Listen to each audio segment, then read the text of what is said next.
Today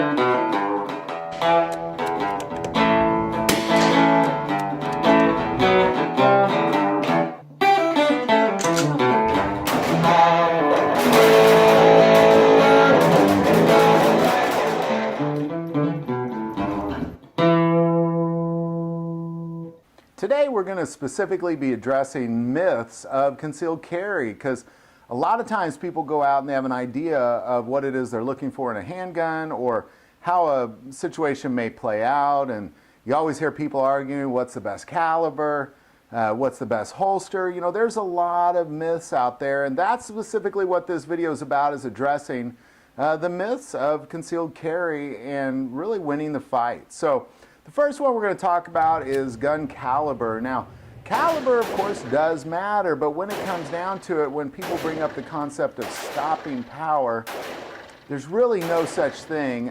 I weigh about 220 pounds, and I promise you, if I was running at you and you shot me with a .44 Magnum, I'm not going to go backwards. I'm only going to keep going forward. It's just the laws of momentum. These are very specific physics laws that you learn in basic physics. My momentum is my speed and my weight, and there's no way a little tiny bullet's going to stop that. So caliber does matter, of course, because you need to be able to penetrate the body. And the most important part is the only way to truly drop a person in their tracks is to hit their nervous system. That's their brain or their spinal cord. And outside that, you really may be having an attacker come at you, so you have to be prepared for that. So that's really one of the bigger myths that I'm going to address. The second one is specifically being able to perform complex actions under pressure. Now, I've been in the business of education for a long time, and I've worked at some pretty rough high schools, and I've broken up a lot of fights in my past. And one thing that I've truly learned through that is a lot of times I'll get done with a very violent situation, and I'll have people tell me I said certain things or did certain things that I have no memory of. So there's a concept where you just kind of go white, is what I've heard, where you're just doing and your brain's not really processing what it is you're doing. Your mind is kind of moving ahead of your brain. And when you're in an intense situation like a gun attack, that for sure is going to happen. So the myth of not performing magazine changes as a practice is definitely a big one, because you need to practice the tactical reload to the point that it becomes muscle memory.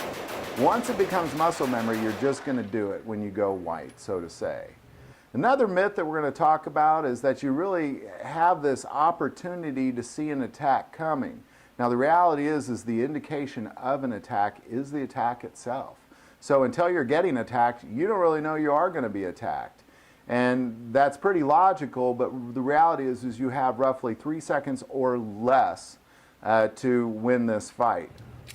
Most gunfights occur under 3 seconds. So you need to be able to draw and get a couple of shots at the target in under 3 seconds. And this is something you should practice regularly. So these are the myths that we're talking about. So we're going to address again caliber, first of all. Now, caliber, it does matter. I don't want to suggest that it doesn't matter, but the reality is let's say you're carrying a .44 Magnum. The frame of mind of a lot of people that carry that is they think that this will be one shot, I'm done, this is all I need to pull off, because it's such a big bullet, it'll take down an elephant. And a .44 Magnum very well may take down an elephant if you have a very precise shot. And that's really the point I'm trying to get to, is if you don't have a precise shot, it really doesn't matter what kind of caliber you're using. So if you can get a precise shot with a .22 long rifle, so be it. Because the reality is the caliber just needs to penetrate into the nervous system. So being able to get that first shot off quick and then the follow-up shots, because, you know, again, if you can get 2 quick follow-up shots with a .44 Magnum on target in under 3 seconds, great. But if you can't, then a .44 Magnum's not for you. You need to be able to use the gun and the caliber that will allow you to get a couple shots on target in under 3 seconds. And the other one is that 3-second timeline. You know, if you really believe that you're going to be able to do complex actions under pressure without the practice, you're really fooling yourself, because a lot of people who have not been in violent situations don't realize that you just kind of go blank and your body just starts doing. And if your body has the muscle memory to perform complex actions, then that is going to be what your body does under duress. So you need to be able to practice, practice, practice. Practice magazine reloads, practice dejamming your gun, practice drawing, practice getting a couple rounds down range. I mean, these are important things that need to become muscle memory if you're going to conceal and carry. Suggesting that not practicing these things is really a big mistake, and saying that you don't need to is, of course, a big myth that you need to just get rid of right away. And finally, just really being able to predict an attack is almost impossible. And, you know, oftentimes the indicator of the attack is the attack itself. So what I'm getting at, if you're going to conceal and carry, or really if you're going to go out in the world at all, whether you're carrying or not, you need to be alert of your surroundings. If you're constantly thinking everywhere you go that humans are dangerous and you need to be careful, you're going to be more likely to see an attack coming quicker than somebody who's just walking to their car daydreaming.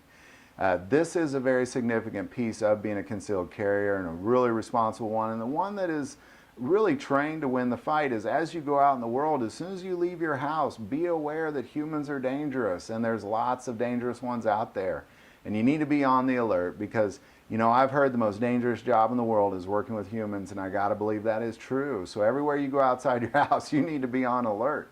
Not that you should live your life in fear that somebody's going to attack you, but you should be aware of your surroundings everywhere you go. If you like this video, click like and subscribe. You can also now find us on Facebook under God, Family, and Guns.